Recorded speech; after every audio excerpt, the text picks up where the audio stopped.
Hello, welcome back to another episode of Winging It Waterfowl. This is episode 38. I am your host, Troy Miller, and with me, as always, is lead host this week, Blake Horton. The main man. Oh, so I missed out on this week. I ended up, I think I'm on, as of Wednesday, I was already on overtime. It has been a chaotic week at work. I've had substation maintenance outages, and so I've been pulling 12, 14-hour days at work, and I was going to try to record with y'all while I was at work, and right about the time it was time to record, everything started popping off at work, and I got real busy after I'd been sitting for trying to find stuff to do for 4 hours. It's about normal, though. Yeah. It's, comes with the territory. So Yeah. I unfortunately missed out on this one. I was very much looking forward to getting on this recording since we had a guest this week. So with that, I'll just kind of let Blake jump in and kind of give us a little insight on what they talked about and what's in this episode.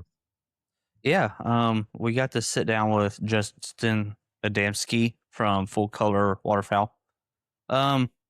It was pretty good. We got to sit down and talk about how he started duck hunting and what portrayed that, as well as his, I guess you say how he started into his photograph stuff for waterfowl. I think he really does a great job at that. I mean, it goes into detail how that has kind of molded him into the hunter he is today, and how much more you get to watch the waterfowl and actually be part of them and study them better. So there's a lot of different topics we went over. I mean, you'll have to just listen to most of them.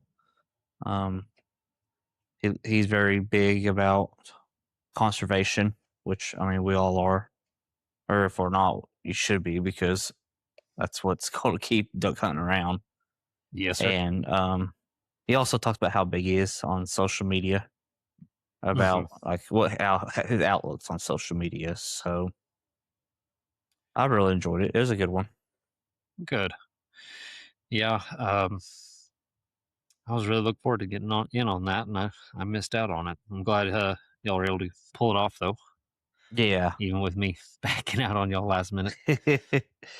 But yeah, I told him, I was like, man, I don't really do a bunch of these like by myself. I said Troy's does most of the talking, and I intervene and put my 2 cents in where it don't need to be half the time. But he just started laughing. He's like, we'll figure it out. I said, oh, I'm not too worried. Yeah, this is only the second episode I've missed. Which, unfortunately, it's kind of become a regular thing here in the 30s. This is the second episode, both in the 30s. Yeah. But no, I'm sure y'all did great. I know it's going to be a good episode.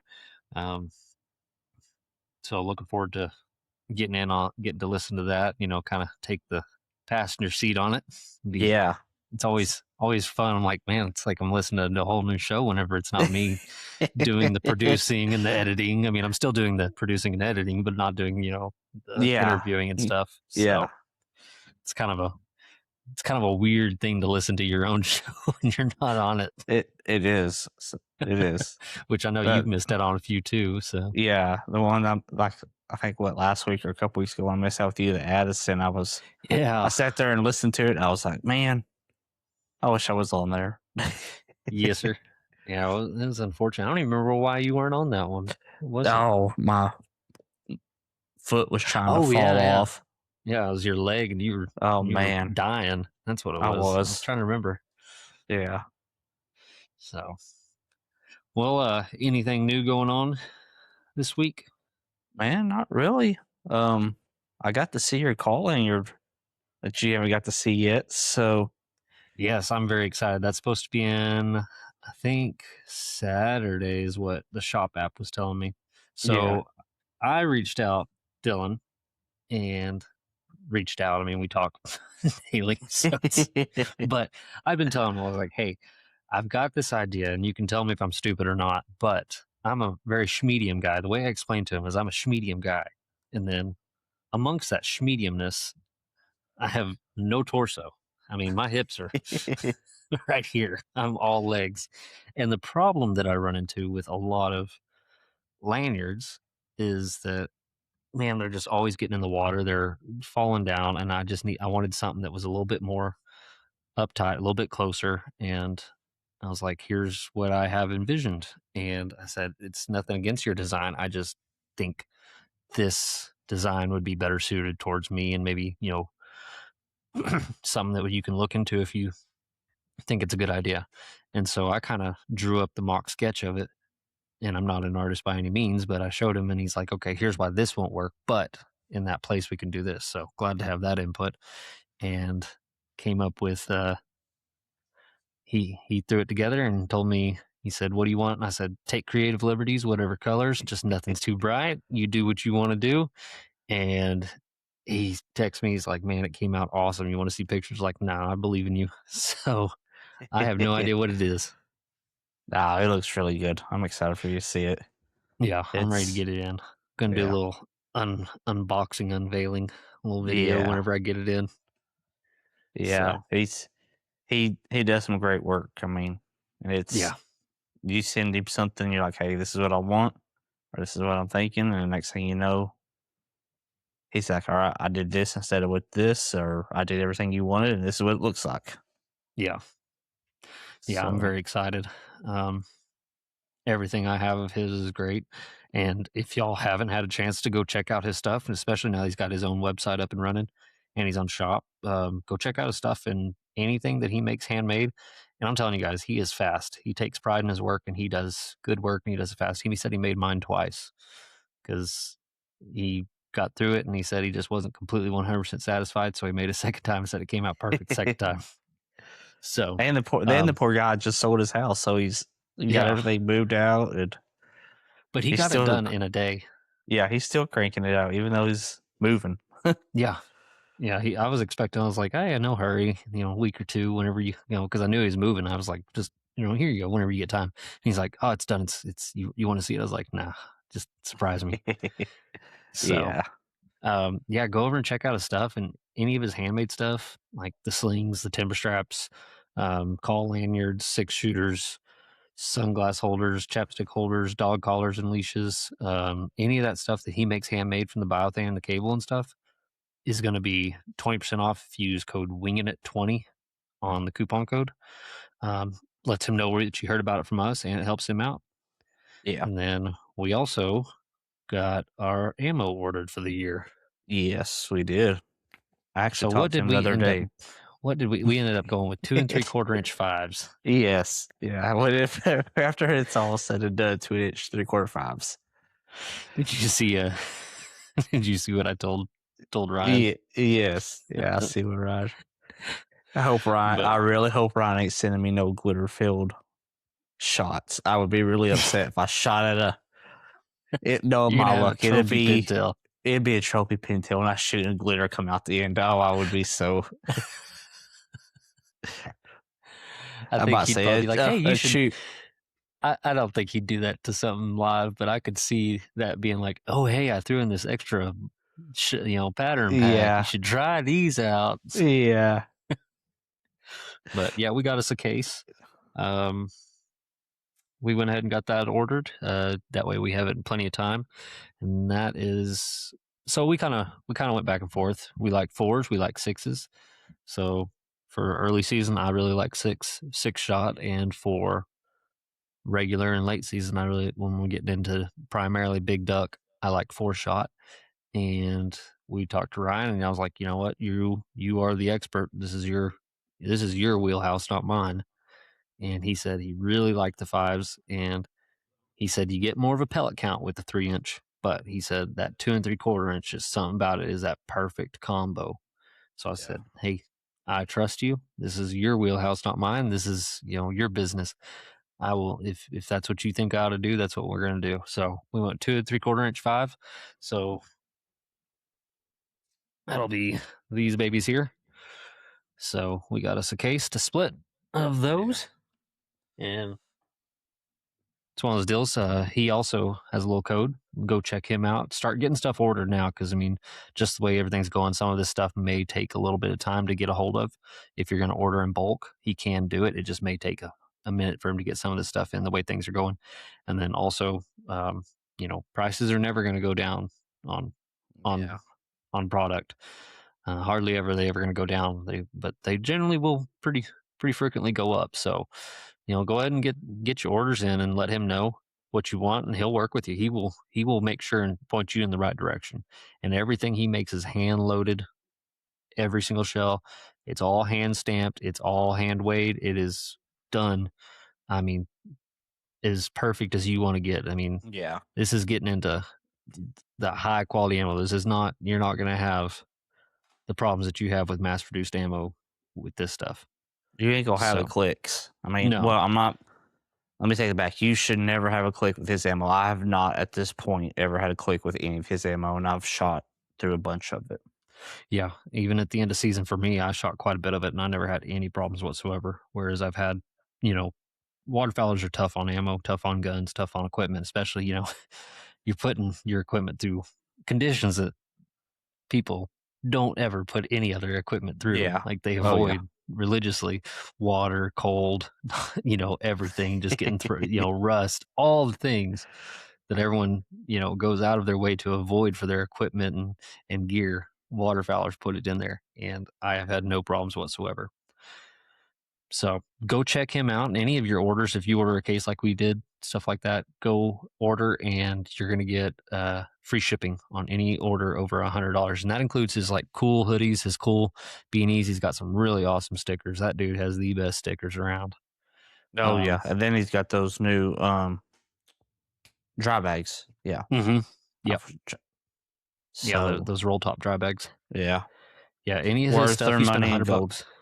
Yeah, you spend $100 and you're going to get free shipping if you use code Winging It.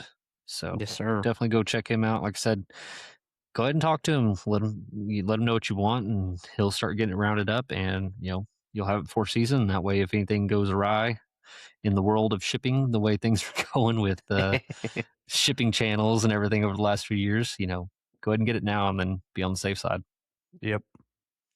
So other than that, not a lot else going on. I got my 10 ordered, got my 10 in, so ready for my trip for all of us to come see you. Hopefully, there's enough Yeah. room for my clan. Oh yeah. There's plenty of room. Yeah, If not, we'll set up bunk beds somewhere. you and me can sleep in the bunk beds. I'm fine with that. We got enough room for hammocks. Hey, I'm probably gonna. I can't go camping if I don't pack my hammock. Now, am I gonna get to sleep in it? No. Will I get to nap in it? Strong possibility. You might need a bug net down here though. So Yeah. Well, the tent's got a bug net on it. yeah. Oh, and I do have the bug net. It is that magical mist. If you remember that from our river trip years ago. Oh But man. yeah, it takes a lot of looking to find a tent big enough for a family of 6 to comfortably sleep a family of 6, with all your gear and, Mhm. everything else, 2 queen beds, a pack and play, and dogs. It was a lot of searching to find a 14-person tent, but they make them. So I haven't even got to set it up yet, but man, that thing's like 80 pounds. Oof. So we got that. Not something I've ever been in the market for. But I had to go into the bowels of the internet to look for a camping toilet today, pun Oh intended. man. I was like, yeah, 3 little girls are probably not going to want to Yeah. go out at night and walk to a bathroom or anything like that. Like, it's me. I just go find a spot in the woods or outside the tent. But I was like, I probably ought to order something like this. We're going to be camping for, 7, 8 days. Yeah. Probably Yeah. wouldn't hurt to get a little camping toilet for them just in case we're not near a toilet or Yep. showers or anything like that. So, man, I'm excited for it. We're coming Yeah. up a month and a half, and Yeah. then We'll be here soon. be down there in your neck of the woods. Yeah. Addison's planning on being there, I think, still. I think he We're gonna. said today his dad's gonna try to come too. Oh, heck yeah. So they're talking about canceling all the FIFA, whatever that is, the soccer ball, because of this new virus that's out there on a ship somewhere. oh So yeah. yeah. 2020 again. Yeah. Here we go. But yeah, we're gonna get to spend I'm excited to spend a 4th of July in Louisiana. This will be interesting. It's kind of interesting, man. But Hopefully, no, still it'd be got a some good time. crawfish around, so y'all can have some crawfish. Oh, I've been trying to not let myself, think about that because I was like, I know it's end of season. Yeah, It's not going to be in season. So I was like, just don't get yourself excited, just it's a little different though when you're 30 miles from the crawfish farms. I mean, that's fair. Yeah. it's a I little know bit every summer easier. Yeah, when you move down there and they're like, it's a little late, and they'd all be tinier, super expensive. And so, yeah, yeah. We'll figure something out. oh If yeah. not, we got some good old boudin. Yeah, man, it's going to be fun. Yeah. I'm excited for it. I'm ready for the kids to get down there. So, need to get one of those remote control alligator heads, mess with them. Put it in the pond out back. Yeah. Oh, well, um, I think that's all we kind of had to cover. Oh, we won't have the intro this week, obviously. No. But we should have it soon. It is all Yes. done. We just have not gotten it and gotten everything lined out on it. So hopefully next week, if not soon. So, also, guys, make sure, like I said, if you give us a 5-star review on whatever platform that you use, make sure and just take a screenshot and send it to me via email, Instagram, TikTok, Facebook, wherever. Get it to us, and I'll get your information, and me or Blake will get you a decal shipped to you. And that helps us, with the ratings. It also helps the more ratings we get, whether or not they're good, bad, or ugly. It kind of helps with the algorithms that these platforms use to put us out there to new listeners and new Yep. audiences. So that would really help us out if you could, and also tell your friends, tell your family, your hunting buddies about us, share our stuff if you haven't before with someone that may be interested, and get us out there. The bigger we are, the better the show. Yep. So, and I know this is kind of the grind season. We are painfully aware of that. Our Yes. first off season with the show, but we're gonna keep cranking them out every week for you. Like I said, once summer kind of hits and getting closer to season, and let me know, if there's something y'all want to hear. We are more than happy to talk about some other stuff other than strictly waterfowl. Turkey, deer, fishing, stuff like that. Anything kind of along those lines towards outdoors and stuff like that. If y'all have any suggestions or something y'all want to hear about, let us know, or some guests, even if they're not just straight waterfowlers.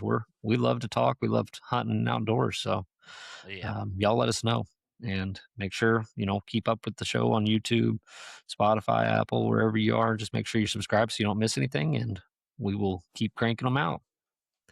Without further ado, though, let's get into the new episode. And we're back for a short little deal. While we were sitting here in post, uh, Ryan's ears must have been burned because he sent us a video of him doing our ammo right now. And if you want to see a little bit of the process, I'm going to show it to you right now.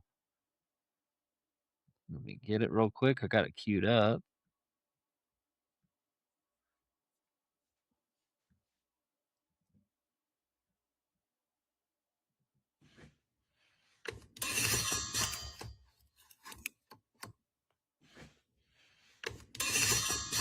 So, yeah, that is, did that show on your end? Yeah. Yep, it did. Yeah, so that's exciting stuff. Yeah. I honestly didn't know how he stamped it. I knew I, he had to stamp each one single, and then they have to dry for like a whole day on a yeah. rack. But I hadn't seen his stamp Nuh-uh. roller. That's No, pretty that's pretty cool. cool. So that's exciting stuff. Just that was Yeah. a little deal I wanted to throw in here in between. Unexpected. We were just talking about him, and then here in post, waiting on everything to upload and getting everything ready. He sends us that message. So I thought y'all might enjoy that. If you watch the video, you'll have to click over for that part at least real quick. It's pretty cool to see that. Yeah. So, and again, here we go with the new episode. Y'all have a good one. Good evening, everyone. I want to thank you again for coming to another episode of Winging at Waterfowl podcast. Tonight we get to talk to Justin Adamski from Full Color Waterfowl. Y'all have not seen some of his photographs and his podcast. You're going to get to learn about tonight, and hopefully y'all go check him out. He's got some amazing pictures. How are you tonight, Justin? Good. How are you, Blake? Oh, I'm good, man. Can't complain too much. We got some rain finally, so it's not so dry. You guys were desperate for some rain. That's for definitely for sure. Oh man, it's been horrible. I mean, even for Louisiana, it's been very dry. We raise a bunch of cattle, and our grass is just hurting really bad. And so now I think we got like almost 6 inches last week. And we're supposed to get Okay. a little bit more this week. So, well, I guess tonight we're gonna go over some of your stuff. You can just kind of start off by letting everybody know who you are and all of your platforms. Sure. So Justin Adamski, I run Full Color Waterfowl. Full Color Waterfowl was something that myself and my wife kind of. I'm the hunter. My wife's the non-hunter, but eats everything that I bring home.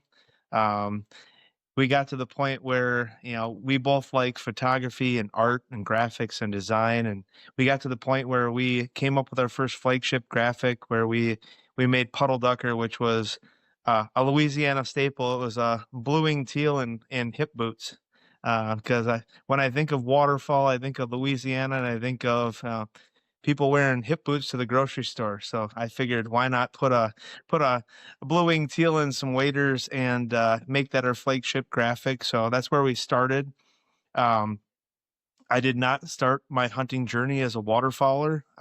Being a middle of Wisconsin boy, I grew up deer hunting, and deer hunting was everything.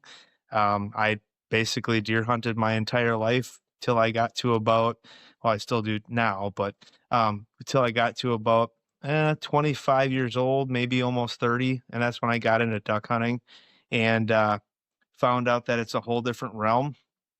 Prior to the whole social media circuit that is, and went down the rabbit hole of waterfowl and everything about birds in my life.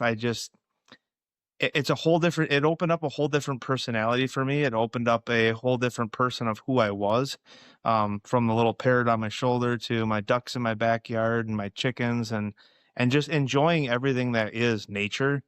It opened up an element of me where I kind of find solitude and kind of calmness being out with different animals and birds, especially anything that flies. It's just one of the things that I can't, they can. So it's just one of those things that it's one of those things that just kind of, I don't know, it drew me out into getting out of the deer woods and getting into the marshes, getting into understanding how many different grassland birds and different things are out there, and just wanting to be a voice for the animals that not so much are the hunted ones, but the ones that also can tell you what's going on environmentally that affect all the ones that we go after and pursue. So I got into the photography realm and went down that path as well. That is a very expensive path, but it's it's a path nonetheless. But um, to be able to go out and hunt something with a lens versus a gun, and able to understand all the little idiosyncrasies of the marsh and all the animals that live in it, made me a better duck hunter just from the photography aspect of that part. So I got platforms on Instagram, YouTube. I don't use a lot. I'm trying to get my butt into doing more of the YouTube stuff, because the only thing I want to use YouTube for is educational purposes. I don't want to be the next YouTube sensation. I'm not looking to be a multimillionaire off of YouTube. If I can use my YouTube channel to get one kid not to make a unethical decision in the marsh, and kind of understand it from my perspective, being a 43-year-old person, and let them know that this is the right way to do things. That's what I want to use my platform for. I even my Instagram and all that stuff, I enjoy showing them and sharing my photography with people. But again, it's not for look at me, I'm better than anyone or anything like that. I use social media simply to meet people like yourself, Blake, that share a passion that I have and be able to have, if I go on a hunt, I can potentially have couches to surf on to be able to go and meet new buddies along the way and have that social media be social. That's my main part with it.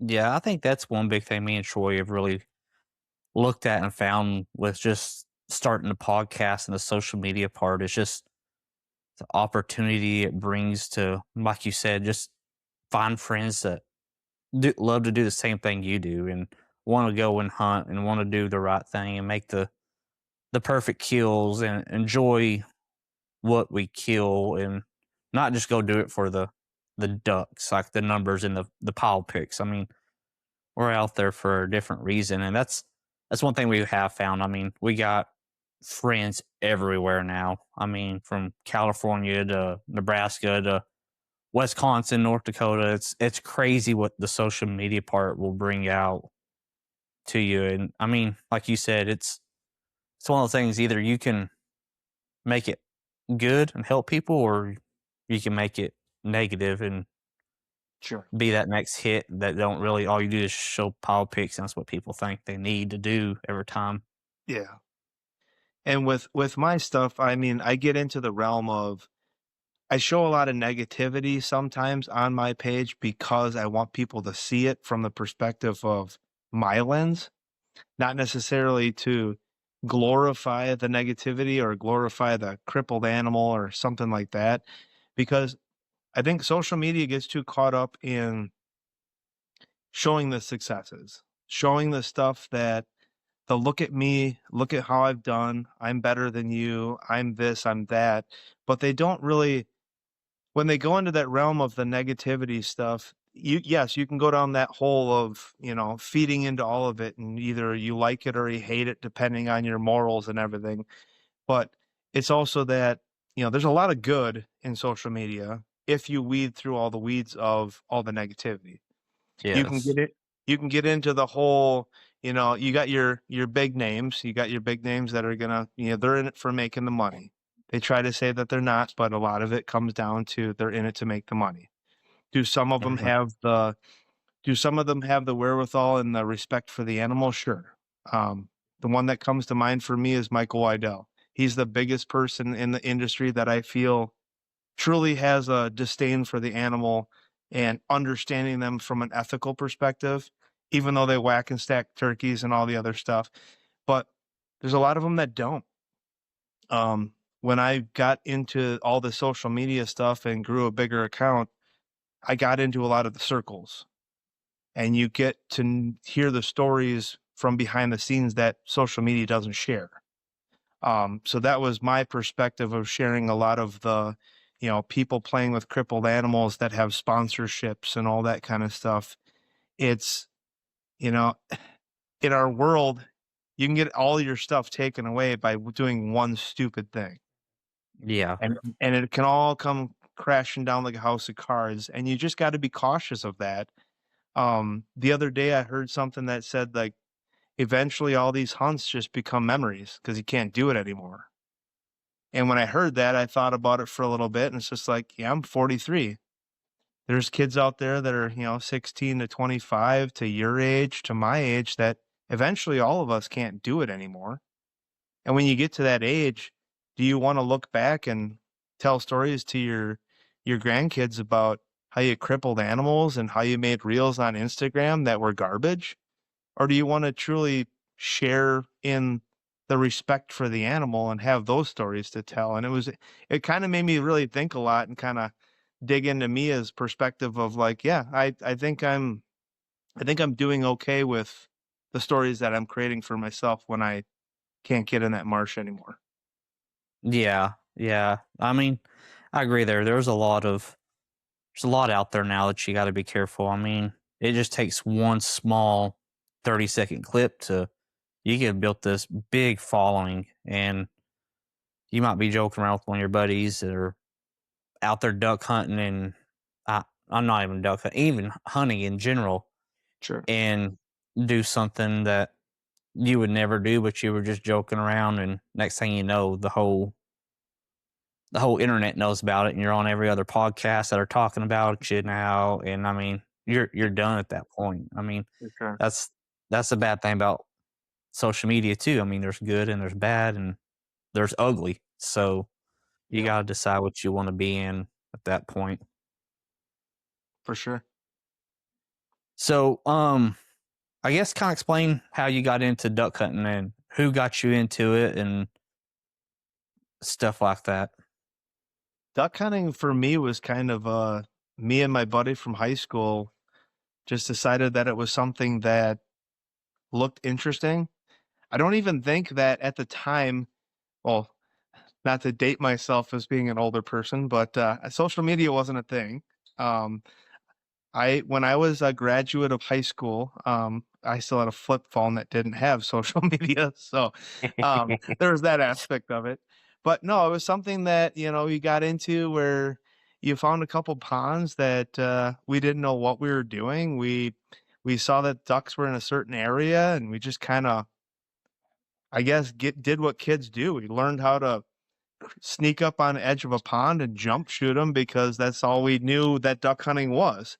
And then you learned about decoying and learning how to call and all that kind of stuff. So it was something that just kind of evolved with, me getting into, you know, 18 to 25 in that realm. I guess that would be where I would put where I wasn't a duck hunter yet, but more of a just kind of figuring it out stage stuff. And um, we go to different little ponds for wood ducks and that kind of thing, and just kind of slowly figured it out, just me and him. And the further I got down into it, it's just like, yes, I didn't really, from the time I learned about duck hunting and did some of it to the time where I really took it 100% serious and got into like the full color waterfall stuff, and that was probably a 5 to 10 year window of just like, it's there. I could do it if I wanted, but I wasn't really committed to it. And then I hit that switch where when October 31st hit and the bucks were rutting around here, I was more in the duck marsh than I was in a tree stand. And then I knew kind of it was slowly consuming me and kind of taking me over and that sort of thing. So we get a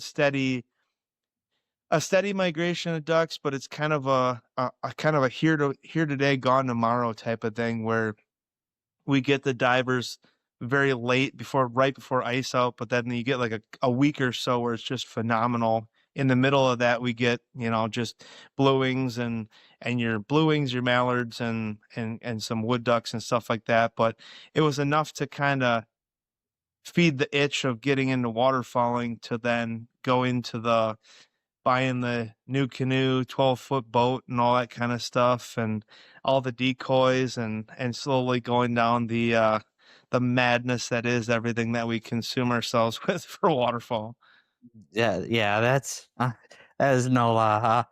I was a little more head first into it than Troy was. I mean, I went out once on one of our little marshes that we have, public land, and I got hooked the first time, and like 2 months later, I had a boat and decoys, and I was single at the point, so I had the money to go just blow everything and do it. Sure. So and that's one thing. I mean, it's just duck hunting is so expensive now that it's you gotta learn to balance the what you want and what you actually need. Yeah.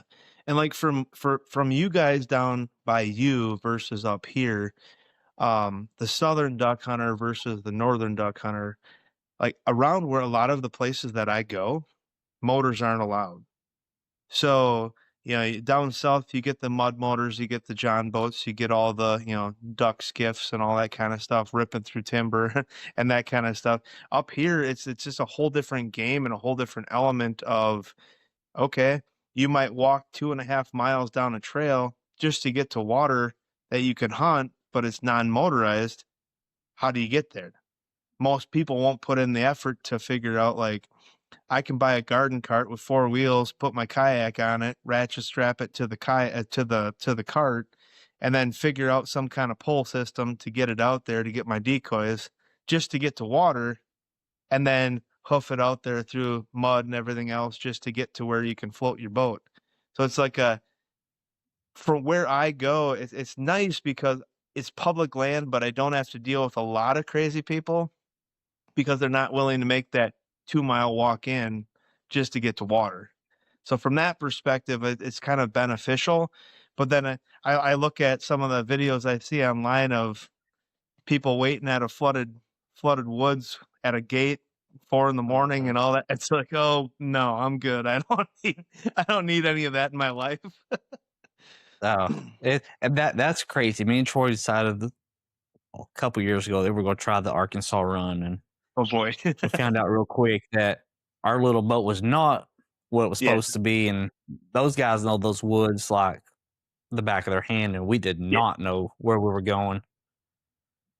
So yeah, I think that's we got some buddies that we talk to on here quite often from Wisconsin. That's what one of their biggest things they say is it's the hunting is so completely different compared to down here. I mean, y'all season's a lot shorter than ours is Sure. as well. I mean, y'all freeze up a lot faster, and when the deer start rutting, everyone, the real waterfowl people are actually out there still hunting too because they're not wanting to go chase the deer; they're chasing the ducks. Yeah, my birthday is November 4th, and usually on a normal year, we're froze out by November 4th. So if you want to hunt ducks, you either have to hunt rivers or you have to go to like Green Bay, which is a big body of water in the middle of the state that or on the edge on the east side of the state that stays open pretty much for those late season divers and all that kind of stuff. But once you hit that end of October, they're either here or they're not, and if they're not, everything freezes up and they go all down to you guys. Yeah. So do you do the big water diver hunts, or do you? Yeah, so I have a couple friends that have they guide out there. They have layout boats and that kind of stuff. So I've done that a few times. That's a whole different realm. I've been out there on non-windy days, and I've been out there on 1 to 4 foot rollers of waves out there. And you're sitting in this little skeleton boat, and it gets pretty wild out there if it's really windy. But once you're laying down on the waves, you kind of just ride them like you're in a wave pool at a amusement park or something, or a wave pool or something like that. So, but it's definitely different shooting aspects of it because you go to shoot at a duck and all of a sudden the wave comes up and well, you just threw 2 rounds at a wave versus a bluebill. So it'll humble you pretty quick, or you'll hit the little chain that's holding you down to the bottom of the lake and turns the whole boat sideways. So it's a different Oh experience, man, that's for sure. yeah. Me and Troy have always said that we got invited to go up to Wisconsin hunt, but we're like, we kind of want to wait till it gets a little bit colder. That way we go shoot some divers. Yeah. Once it gets colder out there, I mean, you get into a lot of golden eyes, you get into a lot of bluebills, canvasbacks, and that sort of stuff. So, I'm waiting on I got a mount that's coming back. It's a four duck diver mount that I'm waiting to. It's a canvasback, a golden eye, a bluebill, and then on the shelf is a little buffle. So, Oh it's gonna wow, be a those are cool some diver mount. beautiful ducks. Yeah, Yeah, it'll look pretty nice when it's all done. yeah. That's what my first actual big duck I shot was a canvasback. All right. You knocked the Or king not, out sorry, right not a away. canvasback, a buffle head, a Okay. buffle. And it was out in the middle of we were out in the middle of nowhere, Texas, nowhere close to anywhere you would think to see a buffle head. And it was one of those things where everyone was like, all right, we're putting decoys, like we're getting ready to leave. And I'm like, all right, I'm gonna sit here and wait till y'all bring the trucks back down out in some cow pond. And this buffalo head just comes in and I shoot it and everyone's like, what'd you shoot? I'm like, I have no idea what it was. I know it was a duck though. Or I hope it was a duck. Right? they said the dog out there and they come back, it's a buffalo head. And they're like, there's no way I mean, at that point, we're 4.5 hours from the ocean. I mean, Sure. from the Gulf. Yep. So you don't think you'll see a bufflehead out in the middle of a cow pond in middle of Texas. Um, I guess kind of explain to us how you got into the full color waterfowl aspect of everything and what drove you the most to get to start doing it as a passion. Well, the main thing for me was the art side of it. So I again, I'm not a person that, doesn't isn't looking for to make a bunch of money off social media. If that comes during the whole piece of it, so be it. But it was more or less to show my artistic ability with a camera and mine and my wife's artistic ability with being able to draw graphics and design for people. Um, we not only did graphics for ourselves, but we did graphics for all sorts of different guides, outfitters, podcasts, different things like that that we sold along the way, and just did it from a perspective of just helping us learn to be more creative. I think one thing that's lacking in social media is individual creativity versus everybody just copying one another. Um, I'm to the point where I could get into a lot of videography and do that kind of stuff, but again, from my perspective and full color waterfall and all that stuff, I when I go out to the marsh, the last thing on my mind is bringing a camera along. I bring my cell phone. I make some videos out in the marsh if it's educational or what have you. Um, but I've been on other podcasts where they're like, "Oh, well, what do you use for video for your hunts and all that kind of stuff?" That's the last thing on my mind. When I'm in the marsh, the only thing on my mind is that next flock that's coming in my decoys. So Yeah. that's I guess that's the part of me that, yes, I use social media. Yes, I want it to show what I can do with photography and graphics or what have you. But it's always been about the birds for me and being able to just I hunt a lot solo. I don't hunt with a lot of people. I've been burned many, many times with showing people spots and it's just one of those things where when you have one incident where you roll up in a marsh and you have somebody that you took out on a hunt that was a friend and they're in your spot that you showed them. That's kind of one of my unwritten rules of waterfowling.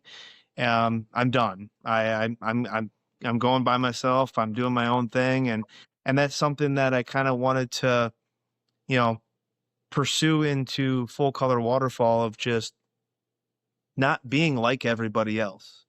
If I rub somebody the wrong way on something that I post online, and in my mind it's the right thing and I have the right viewpoint on it, so be it. Don't follow me, block me. You can comment negative things. I'll just delete them and move on with my life because it doesn't really matter. But it's always been one of those things where it's just like it gives you a platform to speak your mind and speak it in a positive manner to where I don't mean to degrade anybody. I don't go out there and I'm trying to like be better than somebody, but it's more or less like, hey guys, come on. We can be better than this as a group. We can be better than this as a whole. And let's just police ourselves so we don't have to be policed by politicians and non-hunters getting in the way of all the stuff that we love to do. That's been a big part of kind of how I've evolved with my social media. I've never wanted to get into the political space or the going after non-hunters and telling them why conservation is better than this or that. But the more you look at it, it turns into, well, if we don't, we're going to lose it all. Yeah. And a lot of these people, they want the pile pick, they want the big buck, they want this, they want that, the food plot, the game cameras, and they're all alike. But at the end of the day, none of them show up to protect the animal, protect the stuff that we want to have there for your kids or grandma or your grandkids or what have you. And it just the more I looked at it, it was just kind of okay, I think I want to go down this path of just protecting what's out there because I feel like this younger generation didn't grow up with Marty Stauffer and all the Animal Planet and all the stuff of having respect for what is out there for an animal. And they just think that everything is just give and take as much as you can get to be better than the next. Yeah. Yeah, I agree with that. I mean, that's not trying to like degrade like the younger generation or nothing, because there are some good ones out there, but there are also ones that are Yep. just they're out there to make the TikTok videos and look cool and get the likes, and let's see how many likes we can get for like some of them. Just I've seen some where they're out there dancing in their waiters at the Yep. gas station at 3 a.m. I'm like, why do you got your like? That's the last thing I want to put on at 3 a.m. is my waiters to go Right. dance and make a Yeah. TikTok video. Yep. For And sure. I mean, my feeling on that is like that's the bad thing is it's those ones that everyone just it makes it look bad, and everyone's like, oh look, they're just out there to they're not respecting anything, they're just out there to And get the like. it makes it seem like that's all of us. That's the part that's the hard part to get past is people are like, "Oh man, it's just kids being kids." It's just like, okay, well, yes, we all did dumb stuff when we were kids, but at a certain point, where's the level of growing up and understanding that you are a direct reflection of every single other one of us that's out there doing this stuff? And if Yeah. and if the TikTok that you're making that goes viral shows more people about hunting than, my podcast or this one or what have you, well, okay, then you are the negative reason why everybody thinks that a hunter sucks. Plain and simple. Mhm. Yeah. Yeah, no, I agree there. I mean, it just takes one bad apple. I mean, I'm in the first responder world, so I'm a fireman, and I Yeah. mean, it takes one bad fireman to make all of them think that they're bad, or it takes Yep. one bad cough to make the rest of them look bad as well. I mean, it's Yep. like it's like that, and I don't think a lot of the younger generation really looks at that now. I mean, Sure. they weren't disciplined like we were when we were younger. I mean, Yep. you're about 10 years older, but I was still. I mean, my if I did half the stuff some of these kids do and get away with, I mean, it's crazy. Oh, I get my butt whooped if I did half that stuff. Oh I do. man, yeah, yeah. My wife makes fun of me now. She says, like, "You're just getting to be an old man." We live on a road, and there's a lot of young kids around here, and they like to speed up and down the road. And I get mad. I'm like, "Y'all need to slow Oh yeah. down." She's like, "You're getting old." I said, "I might be, did, but I need to slow down." So, when how do you separate the hunting from the photography? Do you try to do your photography after season ends? Do you try to do a little bit of it during season? I know it's kind of But hard to get that in between. yeah, I gear all my photography in the springtime. Okay. If I'm doing pictures of, if I'm sharing success stories and all that kind of stuff, obviously that's during the season and whatnot. But all my stuff, we have a big marsh by me that's 33,000 acres and big public marsh. It doesn't hold a lot of birds in the fall, which really sucks because it holds a lot of hunters. Um, but so I don't go to that one. I go to other places. But in the springtime, when they do the reverse migration, they come back and everything is in full color. Hence why I named my thing full color waterfall. Yeah. Being able to see birds in full plumage, like when you guys are hunting down south, you get to see the blue wings with the nice little crescent moon on their face and all that kind of stuff. When our hunting season is going on up here, when our hunting season starts, our mallards look like crap. I mean, they're ugly. You don't get the good migrating mallards until almost we're froze up. You'll never see a blue wing up here with white on his face. Um, Northern shovelers go through and they have next to no color. There's no white on them. You might get one that's just kind of smattered with a bunch of, you know, almost fall plumage in that regard going into the season. But I mean, for the most part, it's very hard to pull a lot of decent ducks until really, really late if you're looking for something for a mount-worthy duck in that respect. So when I go out and do photography, I go out in the springtime once everything melts and the trumpeter swans come back and the divers come back first, and then we get into getting all the wood ducks come back, and then once I start seeing the green wing and blue wing teal come back, um, you're getting to the end of kind of the end of the migration here as far as ducks are concerned. Once the green wings are here, you'll have a week or two where you'll get your pintails, your widgeons, your gaddies will come back, and then they don't stay very long, and they bug up north and get the heck out of here. But that marsh is a good staging ground to be able to go out there, and I always encourage young kids to go out there, and if they don't know how to call and they don't know when to call, to be able to go out in the spring and listen and watch when a big group of ducks is coming in where there's already a ton of ducks on the water, and watch how everything reacts. And if you're watching how they're reacting when pintails fly into a group and hearing those whistles or widgeons coming in and whistling like that, it makes you understand, man, I way overcall, or I should be calling more in that situation when they're turning the corner and they're coming in, and just doing those light whistles as they're landing and stuff like that. You get taught a lot about ducks by just watching them when you don't have to take the safety off, and understanding how to get close to them and hiding from them during their breeding season makes you a better person to be able to hide during the hunting season, to understand, they're picking up on me more because of my motion than they are picking up on me because of my calling. So um, going out and doing the photography has just taught me so much about how to. I've taken pictures of ringneck ducks 5 feet from my feet. I've had trumpeter swans come up and peck my boots. I've had a trumpeter swan lay down next to me at like 5 feet from me. I could have probably petted it, but I chose not to because I didn't want to get violated by a trumpeter swan. Um, but you learn so much about just being in the marsh and all the animals around you that in my opinion, having a lens in my hand just makes me a better hunter come fall. Yeah.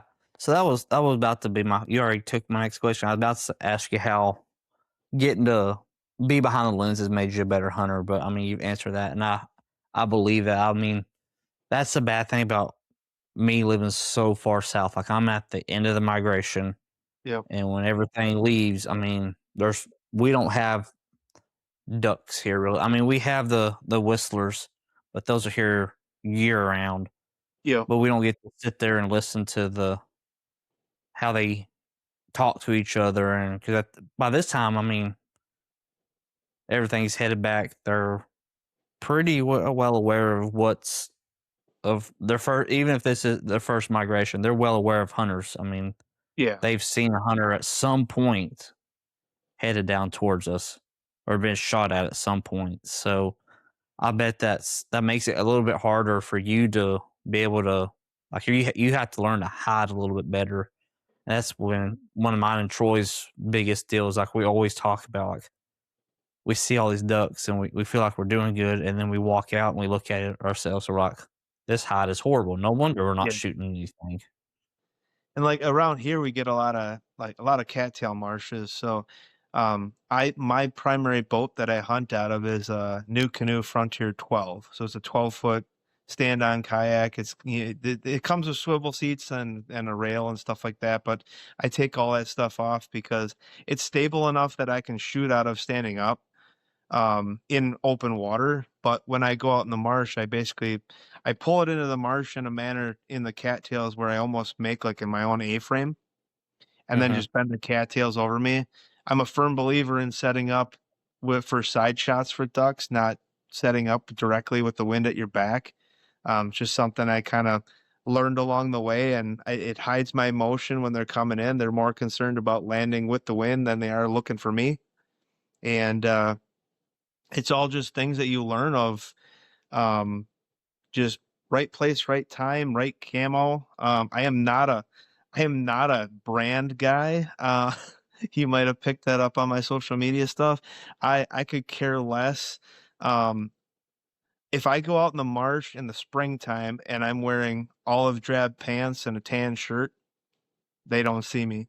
If I wear the latest and greatest $600 jacket that's got the specific pattern on it that I won't mention, um, they they see me. I don't know what it is. It doesn't blend in properly with what I have in the area. So it's like I don't see the lure of all of it. I played around with just wearing olive drab clothes because that's what a lot of birding people do for when they're doing photography of small birds.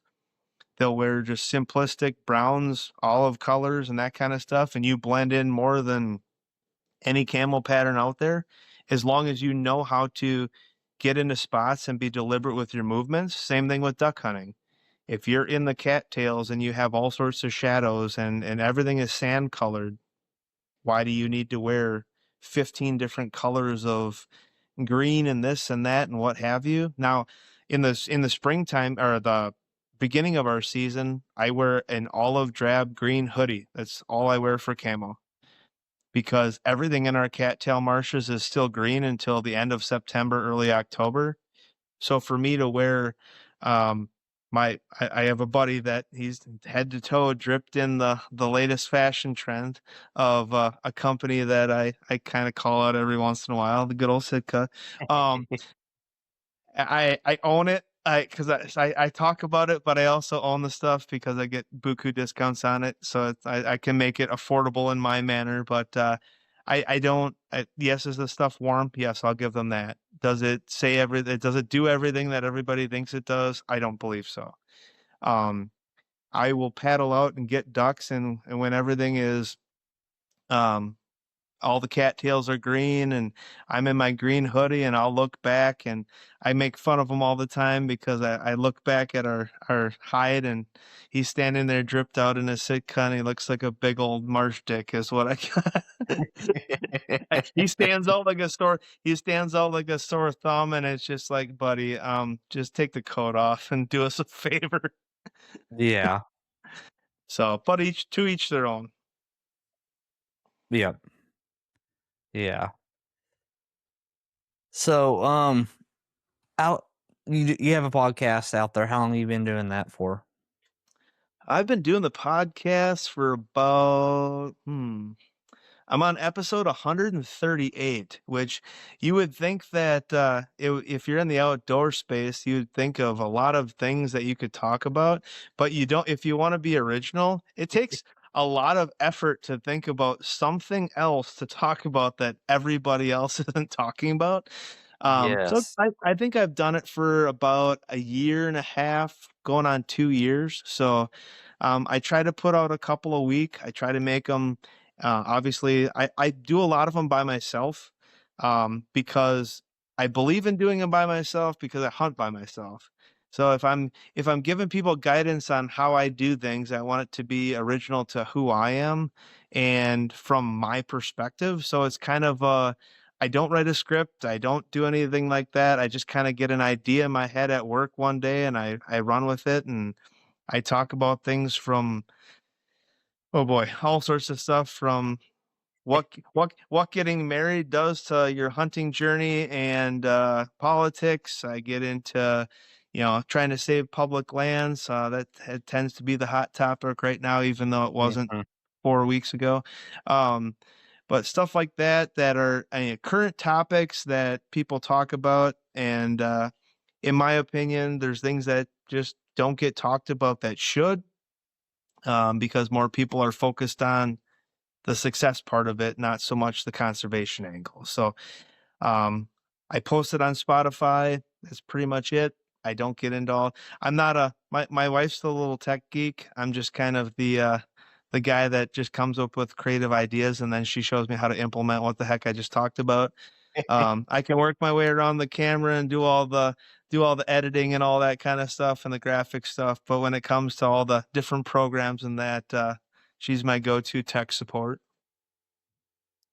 Yeah, that's basically Troy does most of our stuff with rivers, like the platform, the Riverside stuff. I just get on here, start talking, and try to make it not look dumb or talk stupid. Yeah, it's He definitely does all the editing and everything else. yeah. You learn a lot about like my first few that I did, you listen back to them and you're like, "Wow, I say way too much all the time. Holy cow." But then you develop how you're doing them and it just kind of comes more fluid nature and you kind of pick up on different things you can talk about and how your mannerisms and all that go. So it's a learning curve that, you know, I had a couple buddies that started one and they're like, "Oh yeah, we're going to go gangbusters into this." Three episodes in, they all broke up and they didn't have one anymore. I'm like, not as easy as you think it is. Yeah, that's one thing me and Troy have found out is we were like, oh, we're gonna try to do 2 a week, Yep. and I mean, it's life gets in the way. I mean, he's got kids, I got kids. We both work Yep. jobs. We have everything going on. And you're like, oh dang, it's Thursday. We got to figure out what we're going to talk about, Yeah. and then you got to not try to talk about it and not mess anything up, so you don't have to edit it. It's 9:30, and you got to have this thing done by 11 to have Yep. it posted. It's a lot of work. That's one thing we've figured out, and I mean, we've came to see more the aspect of everything. Like, hey, this if you want to make it last, you're gonna have to put the work in to make it worth your while. For sure. There's a lot of people that think they can get into, you know, they'll jump into the social media stuff and they're like, "Oh, all I got to do is, you know, start an Instagram and start a YouTube channel and the money will just be rolling in and I'll be Instagram famous, I'll be YouTube famous." And the reality of it is like the people that are making it and they're doing really well at it, your higher ups in the industries and all that kind of stuff from duck hunting to deer hunting and what have you. There's a lot of effort, a lot of time, a lot of blood, sweat, and tears that goes into it. So from that aspect of it, I have a lot of respect for the people that do it full time and the people that go in and put all the effort into it. But the other side of it is that yes, it's a tough, it's a grind. It's if people have full time jobs, and this is not a full time thing for me either. I mean, I kind of got out of the hoodies and hats and all that kind of stuff because you could see that everybody else it became a thing where everybody's doing that type of thing and I didn't want to be a part of that. I'll let the people that want to, you know, chase $4 off of selling a $25 hat. If they want to do that, that's fine. um, but it's one of those things where it's like you got to find what is actually important to you and the photography piece and educating the youth. I do a lot of things for Delta Waterfall for their university hunt program. That's a big that's a big thing and a big passion for me to teach people that are getting into careers in the outdoors what a hunter truly is, especially if they're not a hunter, and having them understand it. And social media should be finding your angle of what you want to be as a hunter and just kind of running with it and giving advice and giving, you know, people hope to get into a different way to not just be this, you know, person pushing a brand after brand after brand, but what does it truly mean to you as a hunter to put stuff out there that's meaningful and doesn't have to have a dollar sign attached to everything. Yeah, that's a big thing for us too. I mean, we're not in this for the money. If we can help one person out, I mean, that's one thing that we look forward to. I mean, if we could meet one person and they just be like, "Hey, Troy and Blake helped me," or "We learned this," or "We're friends now because Yeah. of the podcast," or whatever. I mean, it's not all about the money. I mean, we don't make nothing.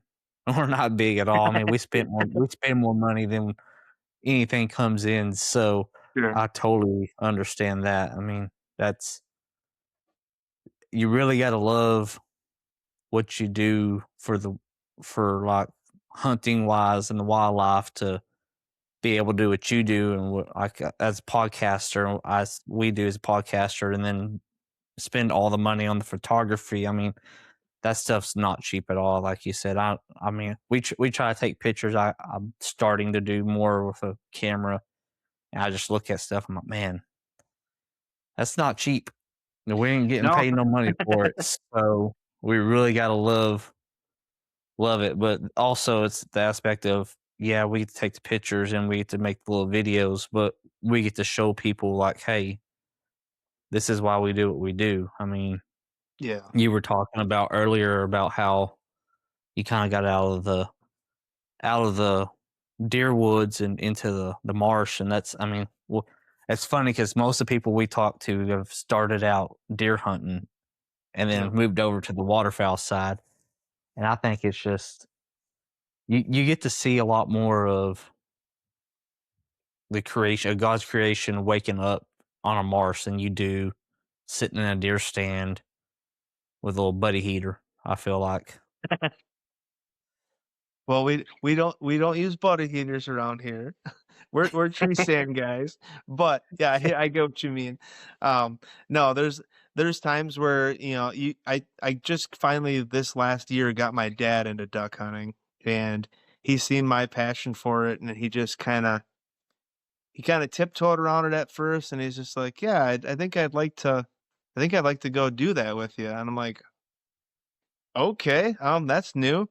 And he came out with me and went on a hunt and shot his first duck, being a widgeon which is happens to be my favorite duck, so that was kind of cool.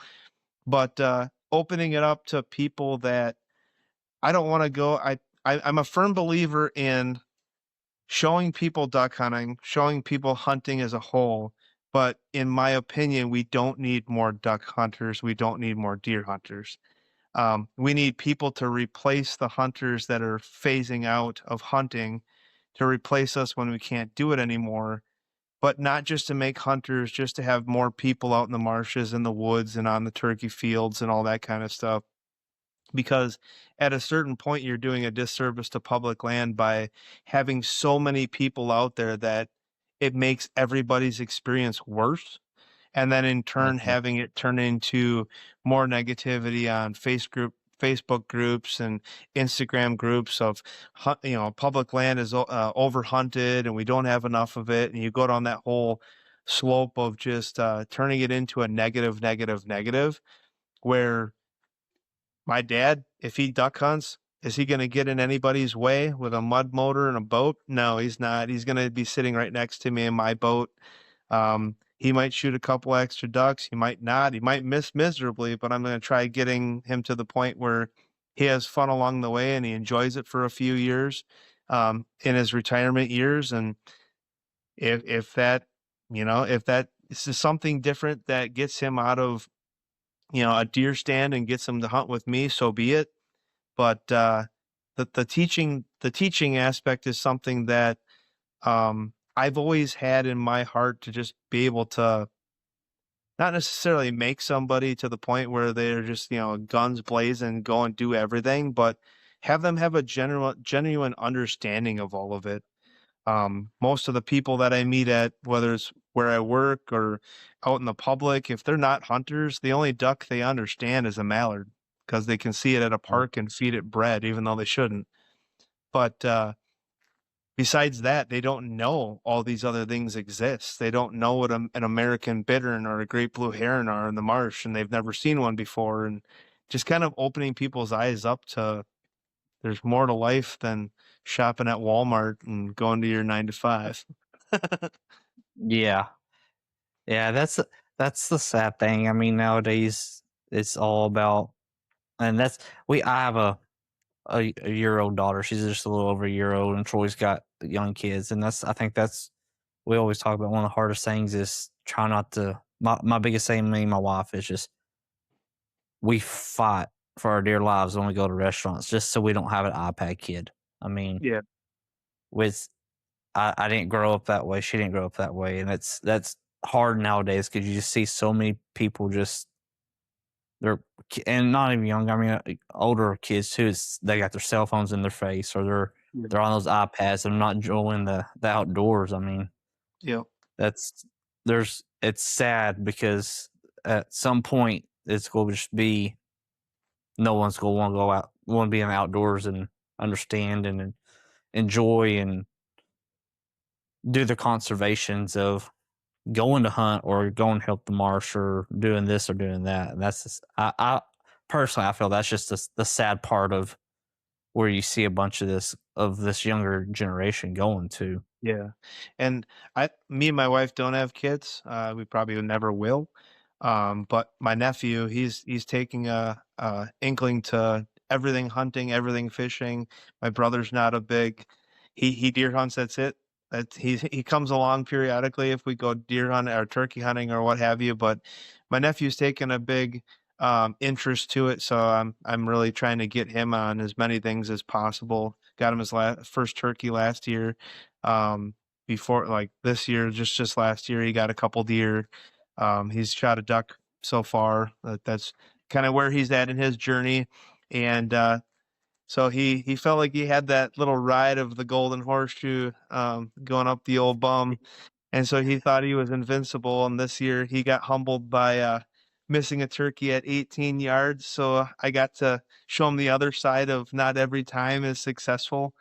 And I think he got to eat a little piece of humble pie there and kind of understand that maybe need to shoot the gun a little more, maybe need to sight it in a little bit more, understand your choke tubes and all the listen to Justin's podcast and you might might have killed that bird.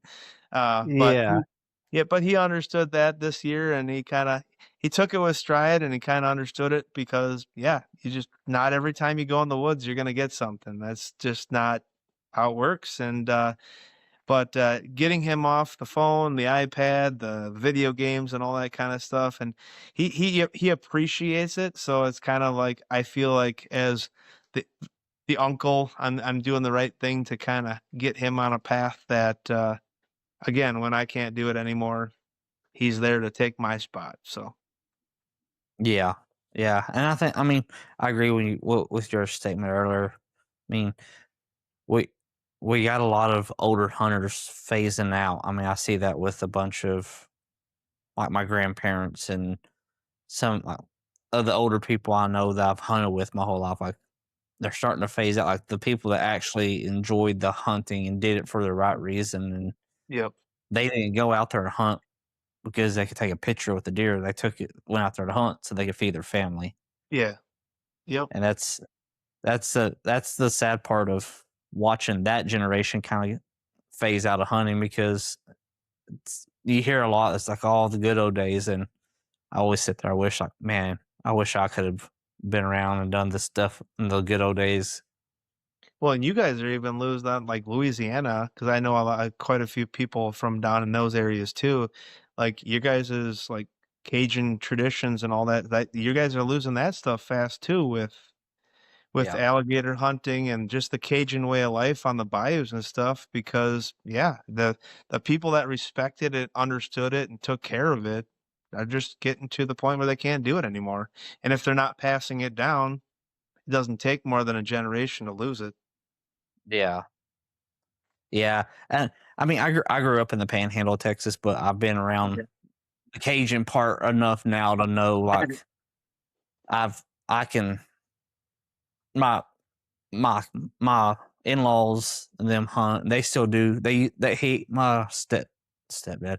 My father-in-law talks about how they used to go run. They run dogs on deer here, Sure. and how they used to do it in the national forest. Well, you're not allowed to no more. They're like, he Yeah. always tells me, he's like, man, I wish you're around for those times because that was when it was fun. Now it's Sure. just a pain to do it.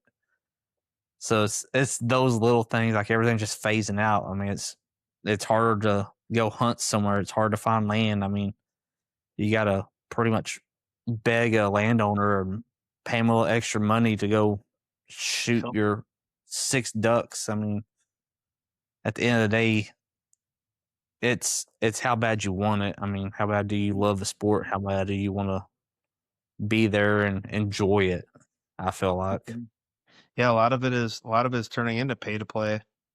And the big part about it is, like a lot of people don't like to get into the whole political realm of it and all that kind of stuff. And I'm not going to get into that here either, but it's one of those things where if stuff's happening right in front of your eyes and you don't notice it and you don't take any action on it, you can't get mad when it all gets taken away because you did nothing to try to prevent it from happening.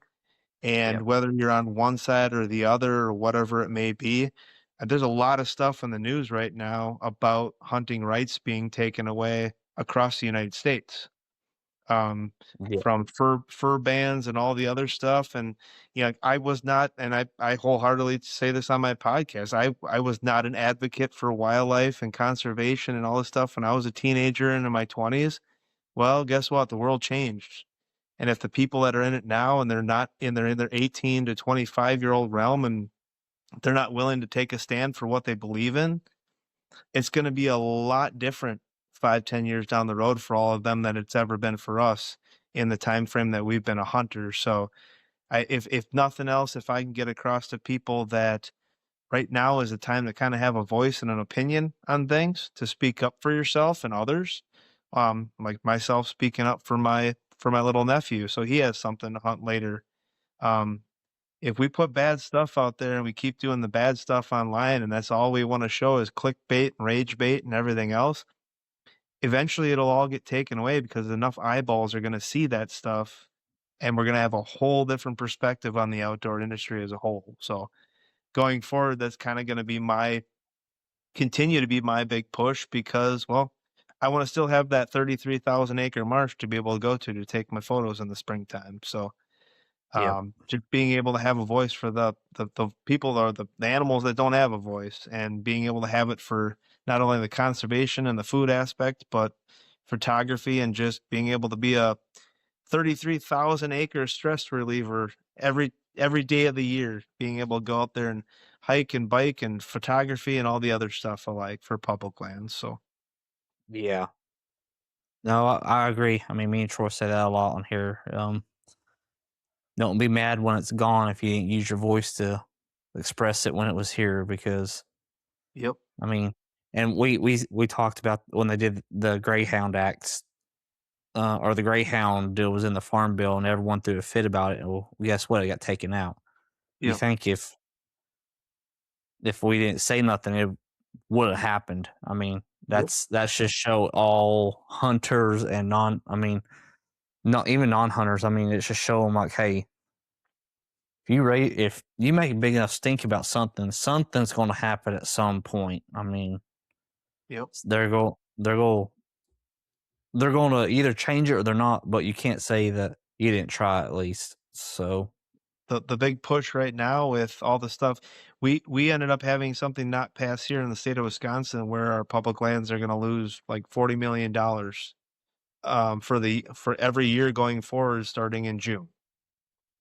And when I went to the Capitol, there was a whopping 97 people that showed up to voice their wow, opinion and all that kind of stuff. Of our deer hunting population, I want to say is like 650,000 people buy a deer tag here, which rates as like the 13th largest army in the world if you go by guns. Um, but 100 people showed up. 100 people showed up for public lands in Wisconsin. And that's how it's been at the ballot box for sportsmen for voting on everything.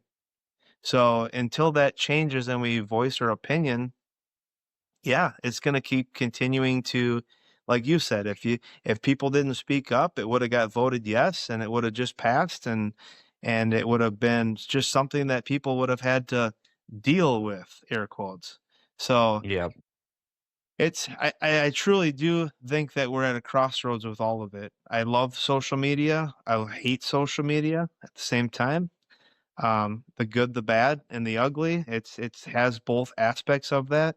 But I think if people use it for the correct benefit to not just make money off of it, that we can turn it around and make it something that it can be for everybody and it can be for good, but we can also destroy it at the same time. yep. No, I totally agree there. I mean, we you got to use your voice at some point to help out, because I mean, like like you said, you want your nephew, and I want my kids to have somewhere to hunt. I mean, want them to be able to go out and enjoy what For our sure. our given rights are to be able to do. Yep. Absolutely. Yes, sir. Well, I've almost taken an hour of your time. Do you want to cover anything else or talk about anything else? Basically just again reiterating the fact of just having a voice, doing the right thing, doing the ethical thing, and when you have buddies doing different stuff that they shouldn't be in your presence, calling it out. There are so many times where I've no, I'm no longer friends with a couple people because of safety issues, because of Yeah. because of things that have put me in a way that I feel that either I don't want to be a part of, or I could possibly lose my life because of somebody just not taking things seriously in the outdoors. So if I can, voice anything to a young kid of don't feed into the peer pressure. Don't do the TikTok dances. Don't do the, taking a dead animal into someone's business or grocery store and all that kind of thing.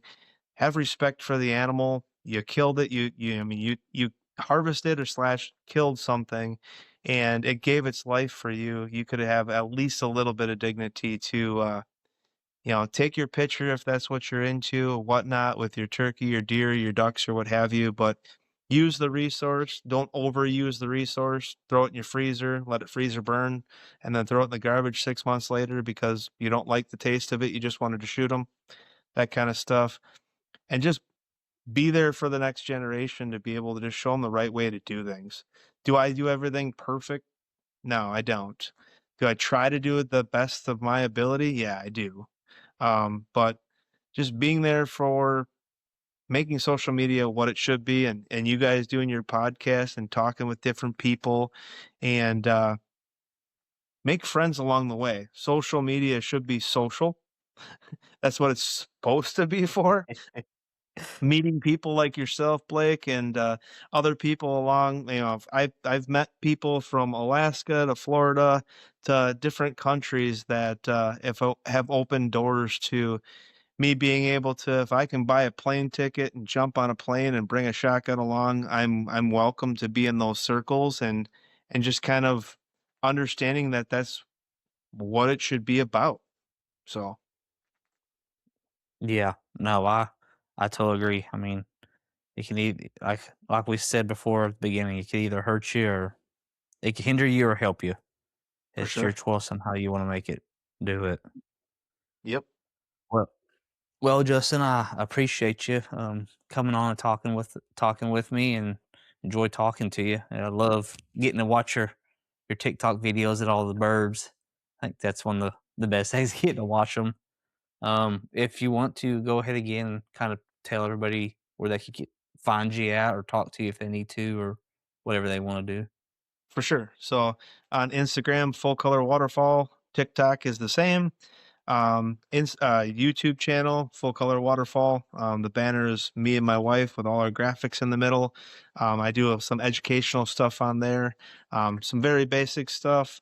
Spotify, I do my podcast on episode 129, I do believe. Yeah, 129 or 130. So we're on that in that realm. But yeah, those are all the socials.